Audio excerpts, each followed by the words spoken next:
Mesdames, Messieurs, bonsoir et bienvenue à votre nouveau numéro de Place à la Justice. Cette émission qui vous met au parfum de toutes les questions qui concernent le droit ou la justice en République démocratique du Congo.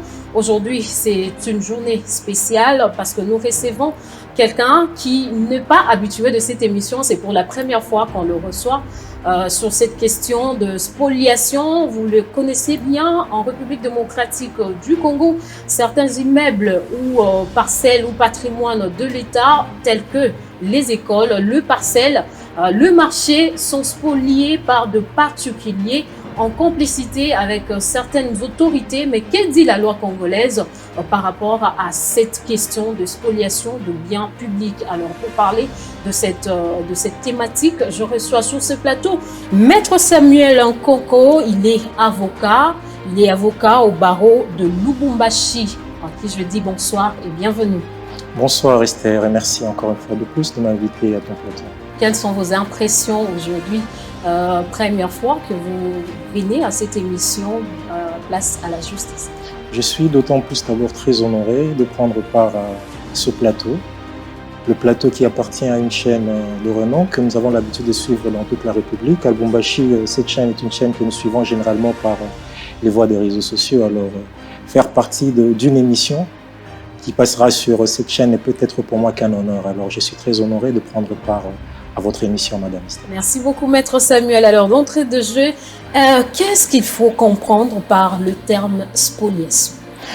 Bon, la question suscite un peu beaucoup d'interrogations ces derniers temps. La spoliation, pour être directe, pour éviter d'entrer dans des considérations un peu d'ordre terminologique, la spoliation en termes clairs, c'est un ensemble de procédés qui est généralement utilisé par des personnes et des procédés qui sont de nature au départ criminelle, qui ont quel but? De pouvoir déposséder l'État de certains de ses biens.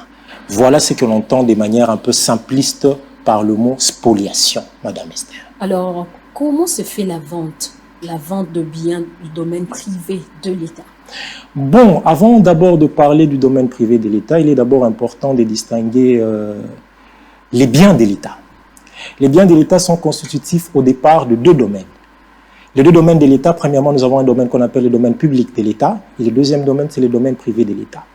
Et au regard de l'article, je crois, 210, 211 et 212 de la loi foncière, c'est quoi les domaines publics de l'État? Je pense qu'il est important que j'éclaircisse un peu les deux notions, les deux concepts, afin qu'on en arrive à comprendre c'est quoi réellement le domaine privé de l'État. Au départ, le domaine public de l'État, c'est l'ensemble de tous les biens qui sont affectés à l'usage ou à un service public. Ça fait partie de ce qu'on appelle le domaine public de l'État. Et tout le reste des biens, ce sont les biens qui relèvent du domaine privé de l'État. Alors, votre question était de savoir comment est-ce que, rappelez-moi s'il vous plaît. Comment se fait la vente? Comment se fait la vente des biens de l'État? Bon, d'abord, au départ, il faut retenir que l'État est caractérisé par un principe. Les biens de l'État plus particulièrement. Le principe qui caractérise les biens de l'État, c'est le principe de l'inaliénabilité et le principe de l'imprescriptibilité. Ces deux principes, ce sont des principes qui protègent les patrimoines de l'État. Parce qu'en principe, les patrimoines de l'État ne peuvent faire l'objet de vente sans pour autant, au préalable, avoir fait l'objet d'une désaffectation. L'État a trouvé bon de protéger ses biens, ça c'est de manière un peu plus générale dans le droit comparé. Les biens de l'État sont protégés par le principe d'imprescriptibilité et d'inaliénabilité. Ce sont ces deux principes qui protègent les biens de l'État. Alors, maintenant pour que l'État soit en mesure de vendre ou bien de pouvoir céder les biens, l'État a besoin d'abord d'une chose. L'État a besoin de désaffecter les biens. Comment est-ce qu'on est en mesure de pouvoir entrer en possession des biens de l'État?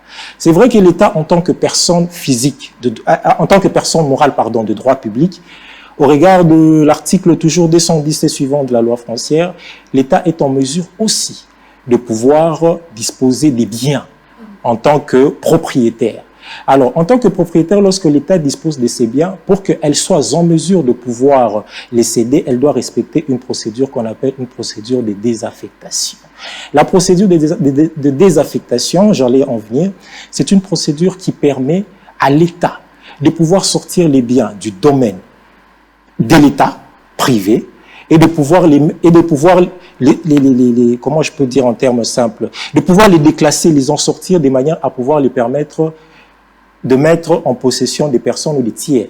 Les personnes tierces, pour entrer en possession des biens de l'État, elles ont besoin d'abord au préalable d'obtenir ce qu'on appelle un arrêté de désaffectation. Nous avons une difficulté dans notre pays, c'est que la plupart d'arrêtés de désaffectation font à un moment donné l'objet d'annulation.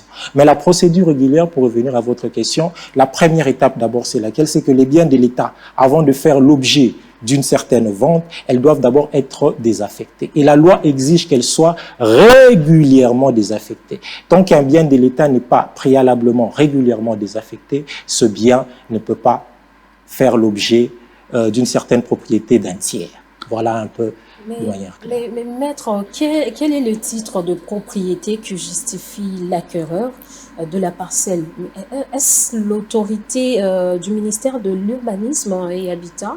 Bon, pour être propriétaire, la propriété est constatée par un acte qu'on appelle le certificat d'enregistrement. Au regard de l'article 227 de la loi foncière, le certificat d'enregistrement est le seul acte par excellence qui constate le droit de propriété. Alors, ici, la question est celle de savoir, est propriétaire d'un bien, c'est celui qui détient un certificat d'enregistrement ou celui qui est bénéficiaire d'un arrêté de désaffectation. Alors, je crois qu'il est important d'aller de manière procéduelle. Quand est-ce qu'on peut être bénéficiaire d'un certificat d'enregistrement procédant d'un immeuble venant du patrimoine de l'État? Avant d'obtenir un certificat d'enregistrement, on doit avoir un soubassement. Le soubassement qui peut conduire le conservateur à établir un certificat d'enregistrement dans le cas d'espèces des immeubles de l'État, c'est qu'au départ, l'immeuble doit faire l'objet d'une désaffectation. La désaffectation est au départ le soubassement qui permet au conservateur d'établir un certificat d'enregistrement. Donc le certificat d'enregistrement, de manière claire, dans le cas d'espèces, sera ce document qui aura à constater que la personne est propriétaire d'un bien. Mais les certificats d'enregistrement ne confèrent pas le droit. Les certificats d'enregistrement ne font que constater le droit que la personne a sur un bien.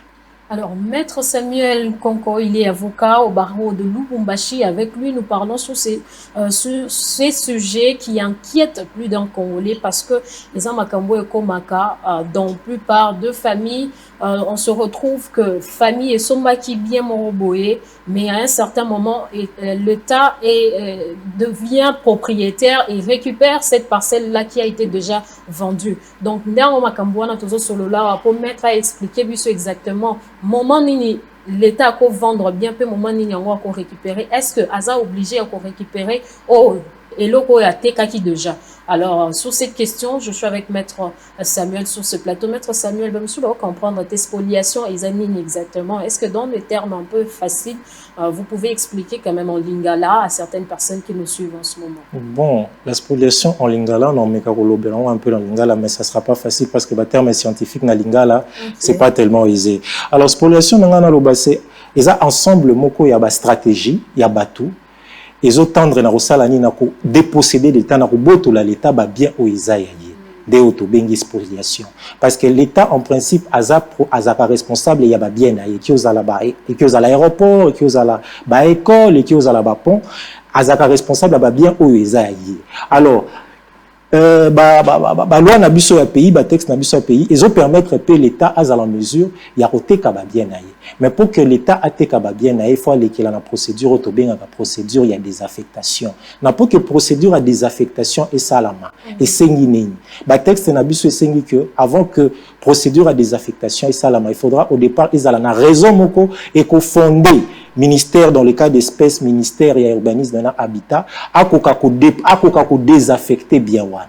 Alors dans la plupart des cas qui ont la bien moko et qui ont en état de délabrement et qui ont la bien moko ils qui abandonné mais à l'état alors ils ont la mutumo peut-être intéressé dans ba bien wana alors ministre a chaka en place généralement autobengi une certaine commission wana azala kana mission moko ils ala définie mission ça peut être quoi ça peut être de pouvoir répertorier ba bien oyo et qui ont la désaffecté compte tenu peut-être il y a délabrement nango to y a pas raison mususu. Alors une fois que commission wana ezui et ça les rapports et remettre le rapport n'est pas ministre, à la fin, le ministre a en mesure, il y a une décision de Bengi arrêter à des affectations. Il y a une décision de permettre à ce que bien on est au départ bien à l'État et comme bien moko elongwe na patrimoine à l'État et à ce moment-là, muto qui est en mesure, il y a une somba bien au préalable à l'État. Est-ce qu'il y a une catégorie particulière où l'État a dit que par rapport à l'enregistrement, il y a bateau au baza censé il y a osala na kati ya commission wana. Est-ce que catégorie moko eza choisi ya bateau bakoki osomba oyo eza patrimoine ya l'État? Bon, ils ont en catégorie moko ils ont choisi comme tel. D'abord, en parlant de commission, ils ont la commission expert. Veut dire que ministre a en place commission moko expert ya bateau baebi makambo etali mapango tope bandako. Parce que bien l'État baroki ko bimisango facilement na patrimoine à l'État boité ceux qui ont raison valable était. Alors commission les a constitué na experts. Ce sont ces experts qui mettent en place une certaine étude et des enquêtes qui vont aboutir à un rapport. Alors ce rapport-là sera remis au ministre et le ministre à la fin devra prendre une décision qu'on appelle un arrêté de désaffectation et si à correspondre toutes les maisons là qui sont sujets de désaffectation. Après arrêter Wana, tout celui qui est intéressé à pouvoir acquérir un bien qui a été désaffecté, Azane a droit à aucun postuler et à pouvoir acquérir Ndako Oeza désaffecté. Alors maître, qui est spoliateur? Est-ce celui qui achète le bien ou celui qui aide à la personne d'acheter ce bien? Tout part de l'intention.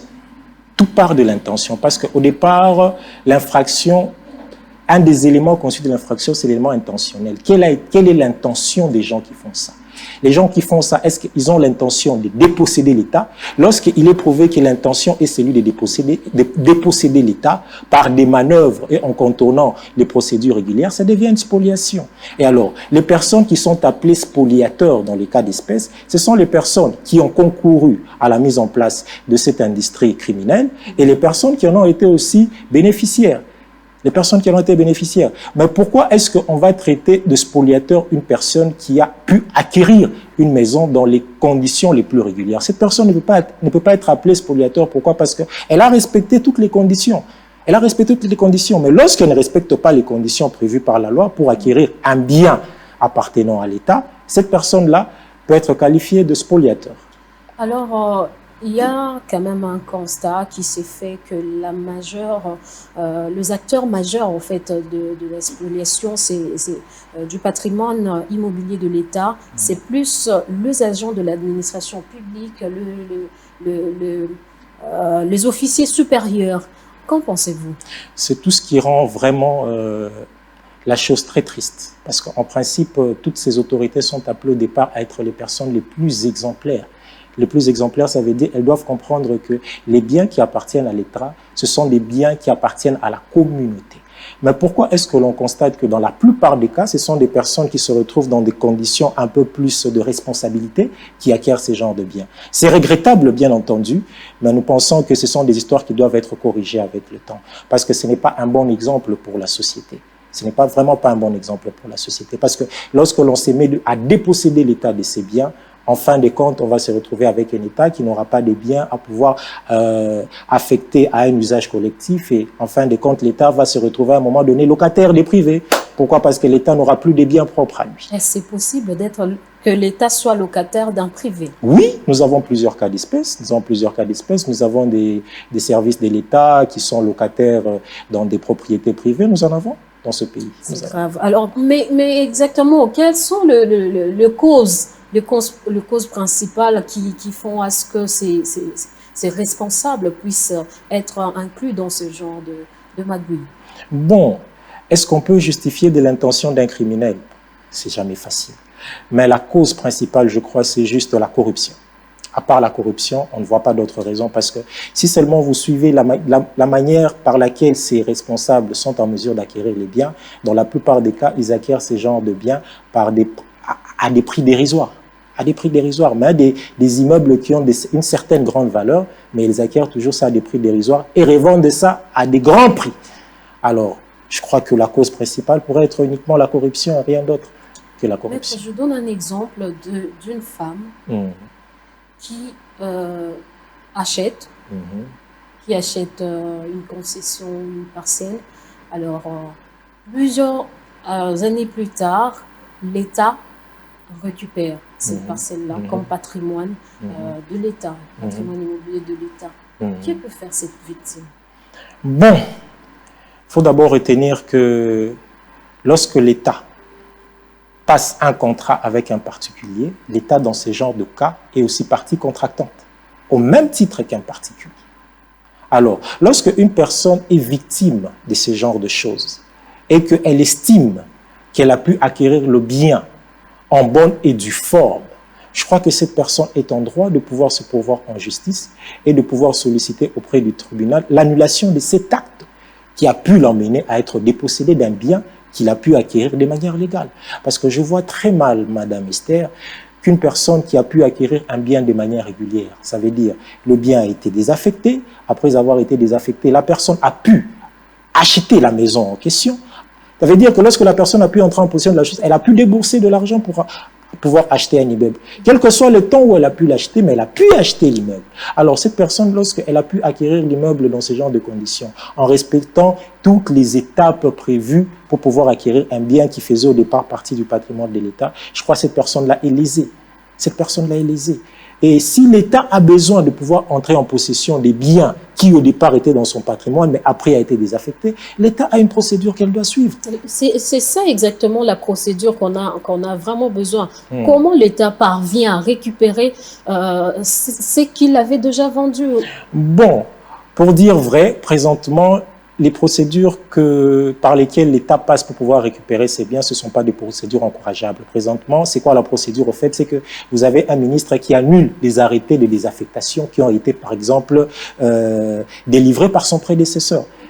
Il annule ces arrêtés, et lorsqu'il annule ces arrêtés, directement, la conséquence, c'est laquelle? C'est qu'il récupère tous ces biens qui ont été désaffectés. Alors que l'arrêté, au départ, qui a eu à désaffecter ces biens, a eu à produire des effets.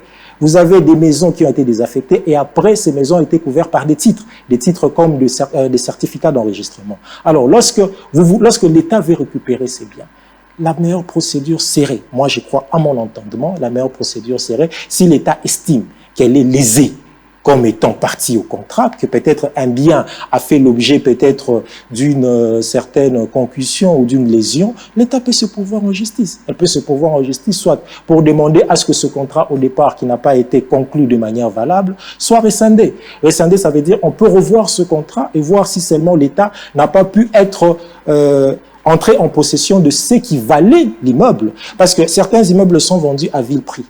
Mais l'État est en mesure d'initier une action en récision dans la plupart des cas, de manière à pouvoir amener le tribunal à tenir compte du fait que ce contrat au préalable qui avait été signé n'a pas été signé en respectant la valeur de l'immeuble. Lorsque la valeur de l'immeuble n'a pas été respectée, je crois que c'est une des causes qui peut emmener aussi l'État à pouvoir se pouvoir en justice et laisser aussi à la justice de pouvoir se prononcer dessus. Si seulement l'État a été lésé, il y aura des décisions qui peuvent intervenir et qui peuvent permettre à l'État après de reposséder ses biens. Mais procéder par des annulations d'arrêtés qui ont été pris au départ, ce ne sont que... C'est ce que nous appelons en droit un abus de pouvoir. Un abus de pouvoir. Je crois que dans un état de droit, cette façon de faire devra être vraiment revue de manière à pouvoir couronner notre état de droit. Nous recevons sur ce plateau, je rappelle, chers téléspectateurs, que nous recevons Maître Samuel Konko. Il est avocat au barreau de Lubumbashi. Avec lui, nous parlons sur cette situation de spoliation qui dit la loi congolaise par rapport à cette problématique. Maître Samuel, alors, est-ce que l'État peut lui-même être juge et partie dans le dossier de spoliation, étant donné son implication gravissime? C'est impossible. On ne peut être juge et partie lorsqu'on a été partie contractante dans l'exécution d'un contrat. Parce que lorsque l'État passe un contrat avec un particulier, elle est partie contractante.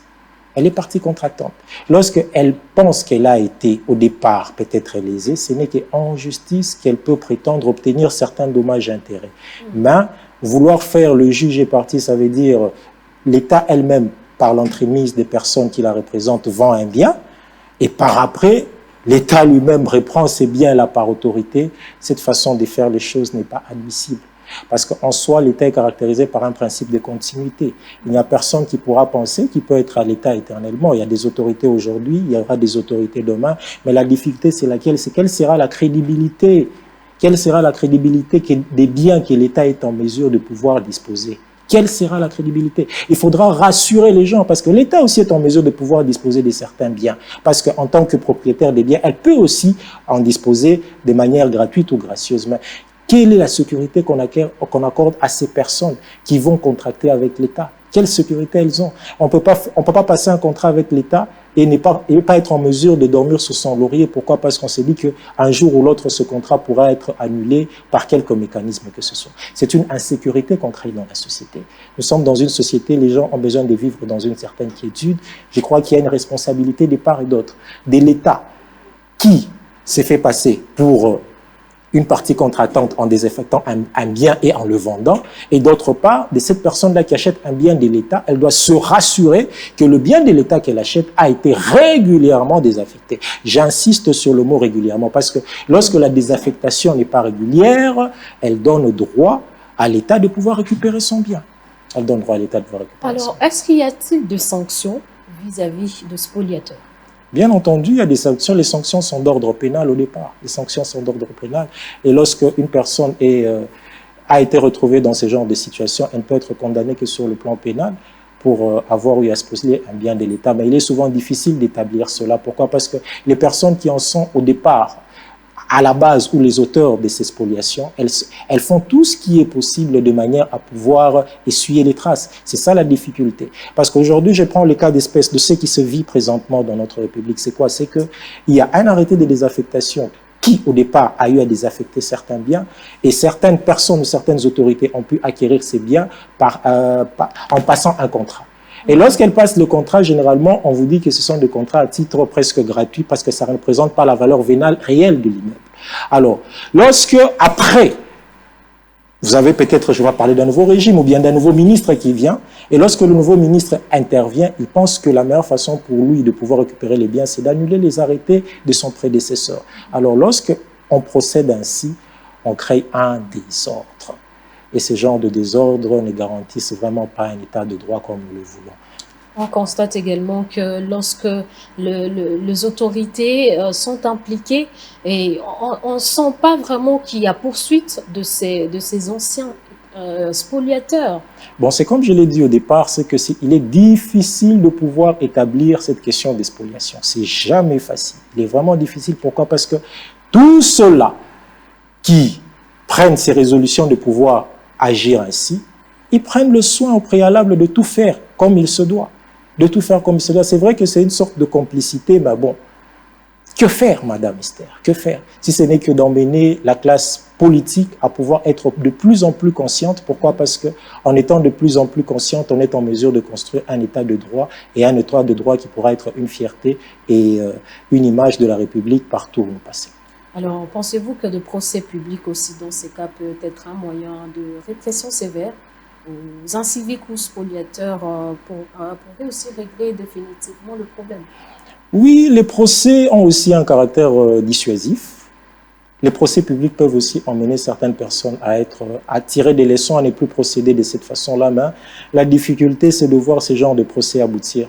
Je suis avocat, Madame Esther, depuis près de 13 ans maintenant. Et il a été difficile de voir quelqu'un dans ce genre de situations être réellement condamné. Les procédures atteignent difficilement leur objectif, vraiment difficilement leur objectif. Pourquoi? Parce qu'au préalable, ces gens se rassurent de pouvoir faire les choses comme elles ont été prévues. Mais tout simplement, ce qui est regrettable, c'est que ces personnes dépossèdent la République des biens qui servent à l'intérêt général. La justice, vous parlez de la justice, je ne sais pas que dire de cette justice en République démocratique du Congo. Bon, la justice est un des bras démocratiques d'un pays. On ne peut pas s'en passer. La justice demeure le seul recours que le faible et le fort peut avoir. Et seule la justice est en mesure de pouvoir restituer ou bien rétribuer à chacun ce qui lui revient. Alors, je crois qu'il est important de demander aux acteurs judiciaires de pouvoir aussi prendre conscience de la chose. Parce qu'il y a aussi quelque chose qu'il faut retenir, Madame Esther, c'est que les magistrats ou les juges, ce ne sont pas des magiciens. Ce sont des personnes qui statuent sur les pièces qui leur sont soumises. Lorsque tu apportes auprès de juges certaines pièces qui sont régulières, que voulez-vous que le juge fasse? Que voulez-vous que le juge fasse? C'est très compliqué, parce que vous n'allez pas aller demander au juge qui est soumis dans sa mission de dire le droit, qui est soumis à la loi, de pouvoir lui-même violer cette loi-là. Il ne peut pas violer la loi. Lorsque une personne a été au départ, avant de pouvoir acquérir un bien, elle a pu obtenir un arrêté de désaffectation. Après l'arrêté de désaffectation, il y a un acte de vente. Après l'acte de vente, il y a un certificat d'enregistrement. Même si l'acte de vente ne ressort pas la valeur vénale réelle de l'immeuble, elle a fait toutes ces procédures, vous l'emmenez en justice. Bon, cette personne-là, vous allez demander au juge de la condamner par quel mécanisme?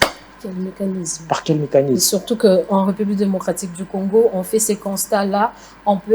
Un Congolais peut être propriétaire ou il a possédé de ce bien venant de l'État. À un certain moment, il est obligé, on l'oblige de quitter l'immeuble pour favoriser les expatriés. Bon, lorsqu'on demande à des originaires de quitter l'immeuble pour favoriser les expatriés, ces personnes-là, sont-elles réellement propriétaires de ces immeubles? Lorsqu'elles ne sont pas propriétaires de ces immeubles, bon, le propriétaire est en droit d'émettre qui il veut dans l'immeuble, mais en respectant les lois du pays. Ça veut dire qu'avant de sortir quelqu'un qui occupe un immeuble, il faut suivre les procédures prévues par la loi. On ne va pas se mettre à déguerpir quelqu'un comme ça, alors qu'on n'a pas suivi régulièrement les procédures prévues par la loi. Voilà un peu, de manière un peu très claire, la chose, comment elle se présente. Je rappelle encore, madame, monsieur, que nous recevons Maître Samuel Nkonko. Il est avocat au barreau de Lubumbashi. Comprenez que c'est une question vraiment importante sur laquelle nous sommes en train d'échanger avec lui sur ce plateau de Solo Télévision, dans cette tranche, dans cette émission Place à la justice. Vous avez des remarques, vous avez des questions à poser, n'hésitez pas de nous contacter par le 089 558 47 97. Alors, Maître, nous sommes presque à la fin. Quelles sont les solutions efficaces pour éradiquer quand même ces fléaux? Bon, les solutions efficaces, reste à savoir seulement si elles en existent. Pourquoi? Parce qu'au départ, les personnes qui sont à la base de cette question de spoliation, ce sont les personnes qui occupent de certains postes de responsabilité. Ce n'est que tout simplement de conscientiser davantage alors la classe politique et tous ceux-là qui ont des postes de responsabilité, à savoir que l'État est un bien collectif à tous. On ne peut désaffecter un bien appartenant à l'État que si seulement on poursuit régulièrement les procédures prévues par l'État, de manière à permettre à l'État de garder toujours les biens. J'aurais été surpris, c'est pourrait que la commune de la Gombe, près de 80% des maisons qui se retrouvent dans la commune de la Gombe devaient appartenir à l'État au début des années 60. Mais aujourd'hui, il reste à savoir l'État a combien d'immeubles dans la commune de la Gombe. Tous ces immeubles sont où? Est-ce qu'ils ont été désaffectés pour raison de délabrement? Locataires. Voilà, aujourd'hui, l'État se retrouve même locataire dans certains immeubles qui, au départ, lui appartenaient. Je crois que la solution efficace serait en amont. En amont, ça veut dire que la classe politique se conscientise plus. Pourquoi? Parce que tant que la classe politique n'aura pas pris conscience de ces genres d'enjeux, c'est l'État qui est en train de se mourir. Et les générations à venir, qu'est-ce qu'on leur réserve? Les générations à venir, qu'est-ce qu'on leur lègue? Alors il est important que la classe politique actuelle prenne conscience de ces choses afin de pouvoir sécuriser l'État pour l'intérêt collectif et pour un avenir meilleur.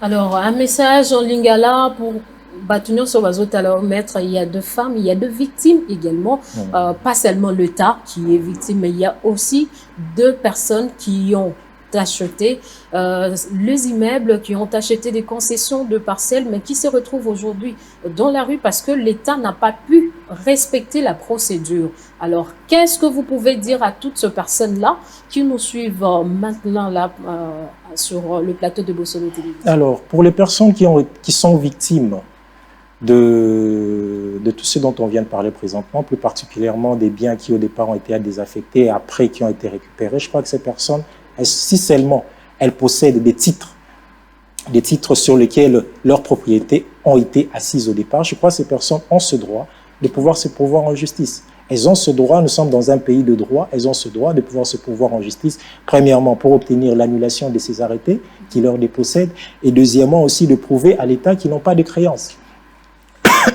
Lorsqu'elles prouveront à l'État qu'ils n'ont pas de créances qui puissent emmener l'État à récupérer le bien, elles peuvent se pourvoir en justice et demander au tribunal de pouvoir annuler les décisions qui ont produit les effets, ça veut dire les décisions qui ont pu apporter les biens désaffectés à être récupérés.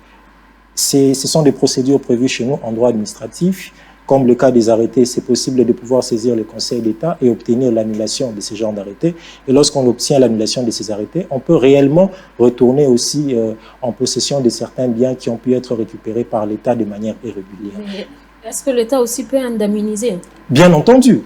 Bien entendu. Lorsque l'État, par exemple, veut récupérer un bien qui lui appartient, je crois que la procédure la plus simple serait soit d'indemniser les personnes. Indemniser, ça veut dire que ces personnes ont pu mettre en valeur ces genres d'espace. Lorsque l'État veut les récupérer, elle peut les indemniser. Mais lorsqu'elle n'indemnise pas ces personnes, l'État elle-même, qui est censé être exemplaire, se comporte comme étant un État voyou. Comme étant un État voyou, parce que l'État elle-même a pu vendre et l'État elle-même veut récupérer sans, en contrepartie, pouvoir indemniser ces gens. Ça, ce n'est pas correct. Alors, comment faire pour protéger le bien le patrimoine de l'État? Alors, pour protéger le patrimoine de l'État, c'est comme je l'ai dit au départ. Au départ, il faut conscientiser la classe politique. Deuxièmement, il faut qu'un temps fort soit donné. Un temps fort soit donné de manière à dissuader tous les responsables politiques à ne plus se verser dans ce genre de besoins. Il faut vraiment qu'un temps fort soit donné. Alors, pour les personnes qui ont pu être victimes de toutes ces choses dont on vient de parler, je crois qu'il y a la voie judiciaire qui leur est ouverte. Ils peuvent procéder par des recours juridictionnels afin de pouvoir obtenir les annulations de tous ces arrêtés et de rentrer en possession de leurs biens. En Lingala aussi, pour terminer, Chité, maître. En Lingala, pour na lobana Lingala, nangana bandela, en disant que eloko liboso nano pona batu oyo bamoni ke bazaki lésé na ba droit na bango parce que l'État récupéra ki banda ko bango basombaki. Ba na droit ko sala to bengi recours liboso ba juridiction. Recours liboso ba juridiction et aux ala pona obtenir annulation. Il y a ba acte oyo ministre oyo asalaki de manière ya koboto la bango ba bien na bango. Alors ba oyo nyonso ba moni ki bazalaki lésé na ba droit na bango ba ki procéder par biais ya ba avocat na bango ya ko intenter ba action judiciaire de manière à quoi ya ko annuler ba décision wana. Ça c'est pour ceux-là qui ont été victimes. Mais pour l'État aussi et loko malonga pour nous protéger ba bien l'État, c'est que il faudra que l'État a conscientisé ba oyo yaye ba responsable, les personnes qui agissent en son nom, toutes les personnes qui ont des postes de responsabilité. L'État y va conscientiser bango. Et ils allent attendre ya makasi pe sama de manière à ce que ba oyo bazo assumer ba responsabilité wana ya l'État lelo ba yeba que il faut ko yeba ko protéger ba biloko ya l'État parce que biloko ya l'État eza biloko ya batu nyonso eza ya bato baza lelo pe eza ba o ba ko ya lobby. Alors pour que l'État aille ba protéger biloko wana, il faut aille d'abord ko conscientiser classe politique na ye pe apesa tomoko ya makasi na ba oyo nyonso ba olinga ko bimisa ba bien l'État de manière ya ko commis approprié en groupe de manière ou bien à utiliser corruption. L'État il faut appeler ça tant moi makasi de manière à dissuader Batouana va procéder les sous banzela. Merci beaucoup, Maître Samuel. C'est un message fort à l'intention de toutes ces personnes qui sont victimes aujourd'hui de spoliation. Alors, aujourd'hui, comme je vous ai dit, c'était une émission spéciale. Nous avons reçu sur ce plateau Maître Samuel Nkonko. Il est avocat au barreau de Lubumbashi qui nous a expliqué en long et en large cette question de spoliation de biens du domaine privé de l'État. Alors aujourd'hui, j'avais le réel plaisir de le recevoir. Maître Samuel, je vous dis merci d'avoir répondu à notre invitation. Merci beaucoup Esther. Avez-vous un mot de la fin? Bon, presque tout a été dit. Je réitère encore mes remerciements d'avoir pu accepter de me recevoir devant votre plateau. Merci beaucoup, Maître. Alors, très chers téléspectateurs, comme je l'ai dit, vous pouvez nous atteindre. Vous avez besoin de passer à cette émission. L'émission est ouverte à tout le monde. Vous avez un problème en justice, vous avez un problème que vous ne savez comment vous en sortir. Place à la justice est là pour vous. N'hésitez pas de nous contacter par le 089 558 47 97. Alors, le plaisir était pour moi de vous retrouver sur ce plateau. Alors, je vous laisse avec le plaisir de vous retrouver très prochainement pour un nouveau numéro de Place à la justice. Au revoir et à très bientôt.